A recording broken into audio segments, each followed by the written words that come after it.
नमस्कार दोस्तों, C L live YouTube channel में आप सभी का स्वागत है। आज हम फिर हाजिर हैं एक नए पिशाचों की कहानी के साथ। अगर चैनल पे नए हैं तो चैनल को लाइक सब्सक्राइब करना बिल्कुल मत भूलिएगा। ये बात आज से लगभग में 2 साल पहले की है, जब पूरी दुनिया में धीरे धीरे एक खबर फैलने लगी कि कोई इंसान का खून पीकर उन्हें मार दे रहा है। और वो दिन ज़्यादा दूर नहीं था जब ये खबर हमारे राज्य में गूंजने लगी। लोगों में ये खबर बहुत तेज़ी से फैलने लगी। प्रेत जैसे डरावने लोग जिनके 2 बड़े बड़े दांत वो हमारे राज्य में घुस आए थे। उनके बारे में ये भी वहाँ के लोग कहते थे कि वो हवा की तरह तेज थे। कुछ दिनों बाद ही ये बात सच होती दिखाई देने लगी। एक दिन एक लड़की अपने घर में सो रही थी, तभी वहाँ पर प्रेत जैसा दिखने वाला प्राणी उसके घर में घुस गया। अगले ही दिन लड़की की लाश मिली। लड़की के गर्दन पर 2 दांत के तेज नुकीले निशान थे। लड़की के शरीर में एक भी बूंद खून का कतरा नहीं था। उसके बाद तो मानो जैसे सिलसिला शुरू हो गया। आए दिन किसी न किसी आदमी और औरत की लाश मिलने लगी थी। हर लाशों के गले पर दांत के निशान मिलते थे। तब सभी ने ये प्रेत जैसे दिखने वाले प्राणियों का नाम रक्त पिशाच रखा। ये तो बस रक्त पिशाचों के कहर की शुरुआत थी। पिशाचों के डर से अब लोग रात में भी बाहर निकलने से डरने लगे थे, क्योंकि पिशाच रात को ही बाहर आते थे। पिशाचों को जो लड़की और औरत पसंद आती थी वो उन्हें सबसे पहले अपना शिकार बनाते थे और उनके खून को पीकर उन्हें मार डालते थे। और जब कोई आदमी या औरत उन्हें ज़्यादा पसंद आ जाता तो वो उन्हें काट कर अपने जैसा बना देते थे, जिससे फिर वो आदमी या औरत अब इंसान नहीं रहते थे और उनके साथ ही चले जाते थे और उन्हीं पिशाचों की तरह पिशाच बनकर इंसानों का खून पीने लगते थे वो लोग। ये बात जैसे ही हमारे राज्य के राजा को पता चली, उन्होंने इस बात की तहकीकात करने के लिए अपने सिपाहियों को काम पर लगा दिया। उन्हीं सिपाहियों के सेनापति, जिनका नाम सत्यप्रकाश सिंह था, वो बहुत बहादुर और निडर थे। उन्होंने राजा की आज्ञा का पालन करते हुए इस बात की तह तक जाने का विचार बना लिया। ये राज्य में अपना भेष बदलकर प्रजा के बीच चलने लगे और वहाँ उनको पिशाचों के खौफ का कहर का पता चला। इस बात की सच्चाई को पता करने के लिए सेनापति ने 5 सिपाहियों को जंगल में भेज दिया। उन्हें लगा था कि कोई शायद खूंखार जानवर हमारे राज्य में घुस आया है। जंगल में चारों तरफ सन्नाटा था और घनघोर अंधेरा था। जब वो 5 सिपाही जंगल में थोड़ी ही दूर पहुंचते हैं तो उन्हें किसी इंसान की चीखने की आवाज़ सुनाई देती है। वो उस आवाज़ के पीछे दौड़कर जाते हैं और वो देखते हैं कि कोई उस इंसान का खून पी रहा है। यह देखकर वो अपना भाला लेकर उसी तरफ दौड़ते हैं, पर वो अचानक कहीं गायब हो जाता है और वह इंसान मर चुका होता है। ये सिपाही कुछ सोच पाते कि वो क्या बला थी, उससे पहले ही सबसे पीछे खड़ा उनका सिपाही गायब हो जाता है और थोड़ी देर बाद उनके ऊपर ही उस सिपाही की लाश गिरती है, जिसके गले पर वहीं काटने का निशान था।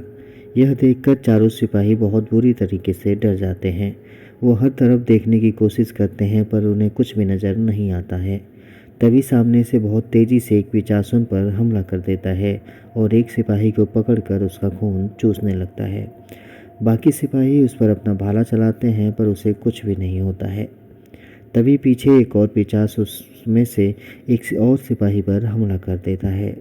बाकी के 2 सिपाही अपनी जान बचाकर बहुत तेज़ी से वहाँ भागते हैं, पर उन्हें नहीं पता था कि उनका पाला आज किससे पड़ा है। वो पिशाच चुटकी भर में ही दोनों को मार डालता है।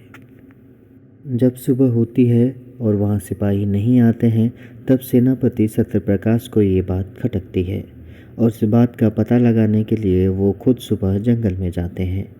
और जब वो जंगल में जाते हैं तो उन्हें अपने 5 सिपाहियों की लाश सामने दिखाई पड़ती है, जिनसे थोड़ा थोड़ा खून टपक रहा था।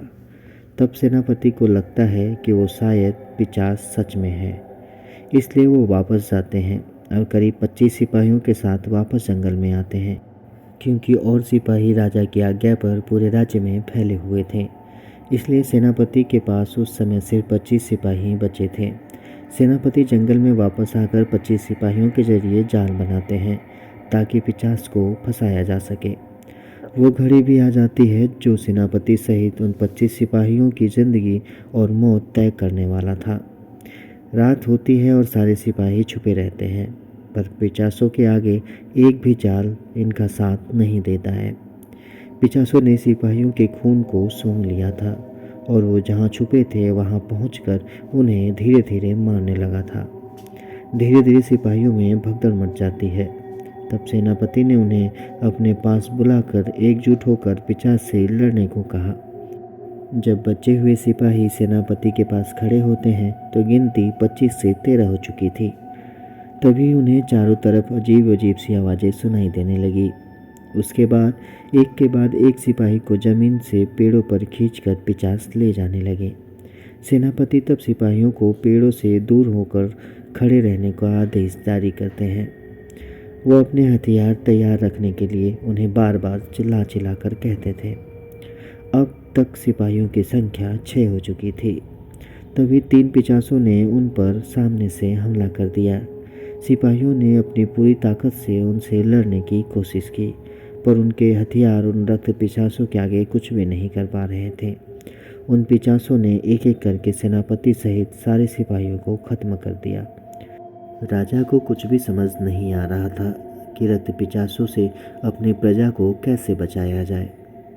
फिर राजा ने एक फैसला किया। राजा ने जंगल के चारों तरफ एक बड़ी सी दीवार खड़ा कर दी और उन दीवार पर प्रकाश की व्यवस्था की, जिससे कि रक्त पिशाच कभी भी रात में उस दीवार को लांघकर वह अंदर राज्य में नहीं आ सके।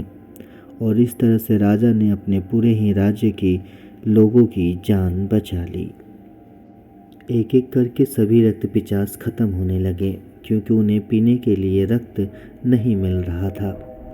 धीरे धीरे करके रक्त पिशाच पूरी तरह से उस राज्य को छोड़कर चले गए। दोस्तों, आपको ये कहानी कैसी लगी? आप हमें कमेंट करके ज़रूर बताइएगा। साथ ही चैनल पर नए हैं तो चैनल को लाइक सब्सक्राइब करना बिल्कुल मत भूलिएगा।